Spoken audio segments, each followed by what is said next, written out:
अस्सलाम वालेकुम स्टूडेंट्स, उम्मीद करती हूँ आप सब खैरियत से होंगे।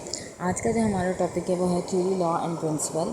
तो आइए हम टाइम ज़ाया किए बगैर अपनी वीडियो की तरफ चलते हैं। सबसे पहले आता है थ्योरी। हम जो वर्ड थ्योरी यूज़ करते हैं उसका मतलब अलग होता है, लेकिन जो साइंटिस्ट यूज़ करते हैं उसके मीनिंग डिफरेंट होते हैं। तो आइए हम समझते हैं कि थ्योरी है क्या। A well-tested explanation of why or how something happens in nature based on lots of experiment and evidence। बहुत सारी एक्सप्लेनेशन के बाद कि कोई चीज़ क्यों और कैसे हो रही है कायनात में, इसमें हम बहुत सारे एक्सपेरिमेंट्स और एविडेंस रिजल्ट्स के बाद हम इस नतीजे पर पहुंचते हैं। साइंटिस्ट उस चीज़ को थ्योरी कहते हैं। फॉर एग्जांपल सेल थ्योरी की बात करें, all living things are made of sales.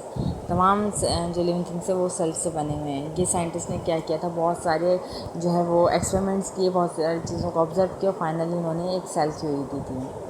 तो इससे हमें पता चलता है कि हम सेल्स को क्यों पढ़ते हैं। तो सेल थ्योरी क्या हुई, थ्योरी का मतलब हुआ कि आपने जो है मतलब बहुत सारे एक्सपेरिमेंट्स और रिजल्ट के बाद जो आपको नतीजा मिला उसको हम थ्योरी के फॉर्म में लेकर आते हैं। फिर आता है law, a statement that describes what always happens in nature under some conditions. इसमें हम ये बताएंगे कि कायनात में कुछ कंडीशंस के मौजूदगी में क्या हो रहा होता है। ये एक कुदरत का कानून है। No explanation of why, just the fact. इसमें हम जस्ट हकीकत की बात करेंगे। For example law of conservation of mass. अब इसमें क्या कहते हैं, mass neither be created nor be destroyed. ये तो हमें पता है कि मास को हम ना तो पैदा कर सकते हैं खुद से और ना उसको ख़त्म कर सकते हैं, ये एक फैक्ट है। तो लॉ का मतलब क्या हुआ, जिसमें आप फैक्ट के बारे में बात करें।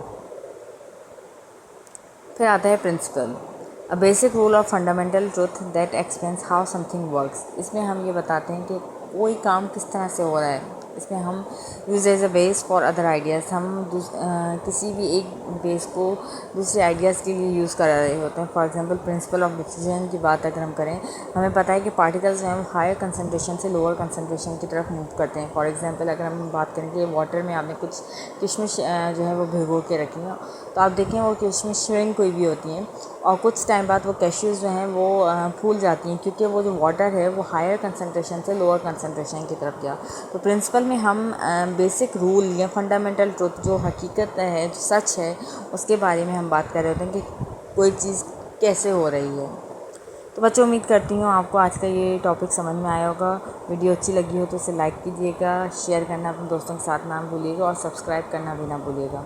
अपना बहुत सारा ख्याल रखिए। मुझे इजाज़त दीजिए। अल्लाह हाफिज़।